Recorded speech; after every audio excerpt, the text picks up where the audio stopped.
అమ్మ కొంచెం రామ్మా, నువ్వు అయిపోయింది నీ పనిగా. నువ్వు ఇక్కడ రామ్మా, నువ్వు లేవు. ఓమ్మా నువ్వు లేవమ్మా, నువ్వు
ఈరోజు ఉస్మానియా యూనివర్సిటీలోని మరి ఎన్జిఓస్ ఆర్గనైజేషన్ ఆధ్వర్యంలో మరి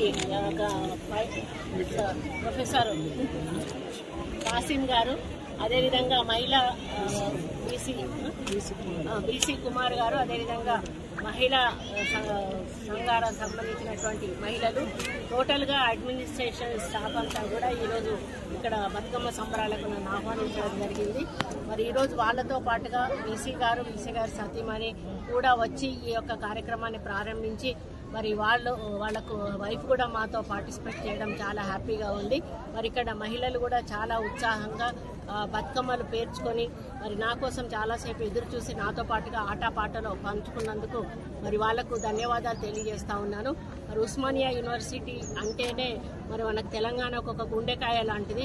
ఇక్కడ నుంచి ఎంతో కోట్ల మంది పిల్లలు మరి చదువుకొని పైకెదిగి మరి దేశ విదేశాల్లో కూడా ఈరోజు వాళ్ళు బ్రతుకుతున్నారు.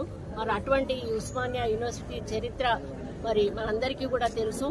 ఏదైనా సాధించాలన్నా, ఏదైనా కావాలన్నా మరి ఆలోచన ఇక్కడి నుంచే పుడుతుంది అనేది కూడా మనకు తెలుసు. తెలంగాణ ఉద్యమం అప్పుడు కూడా ఉస్మానియా యూనివర్సిటీ పాత్ర చాలా పెద్దది. అది మరి మనందరికీ తెలిసినటువంటి విషయం. ఈరోజు మరి అటువంటి ఒక గడ్డ మీద ఒక మహిళగా వచ్చి నేను బతుకమ్మ ఆడడం నాకు చాలా హ్యాపీగా ఉంది. నేను గతంలో చాలాసార్లు యూనివర్సిటీకి వచ్చాను, కానీ అది నేను కాంపిటేటివ్ ఎగ్జామ్స్కి అప్లై చేసుకున్నప్పుడు నాకు ఇక్కడ సెంటర్ పడ్డప్పుడు వచ్చి ఇక్కడ రాసేదాన్ని. కానీ ఈరోజు ఆ స్మృతులు కూడా నాకు గుర్తు రావడం జరిగింది. ముఖ్యంగా ఈరోజు వాళ్ళతో ఆటలు ఆడేటప్పుడు అన్నీ మర్చిపోయి చాలా హ్యాపీగా బతుకమ్మ ఆడుకున్నాం. బతుకమ్మ అంటేనే బతుకునిచ్చే తల్లి. ఈరోజు ఆ బతుకునిచ్చే తల్లిని 9 రోజులు కూడా ఆడి ఆటపాటలతోటి మరి 9వ రోజు సద్దుల బతుకమ్మగా అమ్మను నీళ్లలో వేసి గౌరమ్మను పూజించి పసుపు కుంకుమలు పంచుకొని మరందరం కూడా చక్కగా ఉండాలి. మరి తెలంగాణ సుభిక్షంగా విలసిల్లాలి. మరి ప్రభుత్వం కూడా రేవంత్ రెడ్డి గారు చేపడుతున్న ప్రతి కార్యక్రమానికి కూడా వచ్చే అడ్డంకులు తొలగిపోవాలి. మరి ఎవరి కుటుంబాల్లో వాళ్ళు ఆనందాలు పంచుకోవాలి. వాళ్ళ పిల్లలు బాగుండాలి, రైతులు బాగుండాలి, కాలం సరిగా ఉండాలి, వాళ్ళకి గిట్టుబాటు ధర రావాలి. ఇలాంటివన్నీ కూడా ఈ యొక్క బతుకమ్మ ద్వారా తీరే అవకాశం ఉంది. ముఖ్యంగా అన్ని పండుగల కంటే బతుకమ్మ పండుగ ఒక విభిన్న పండుగ. ఎక్కడా కూడా జరుపుకున్నటువంటి పండుగ, ఓన్లీ తెలంగాణలోనే జరుపుకునేటువంటి పువ్వులతోటి పూజించేటువంటి ఒకే ఒక పండుగ ఈ బతుకమ్మ పండుగ.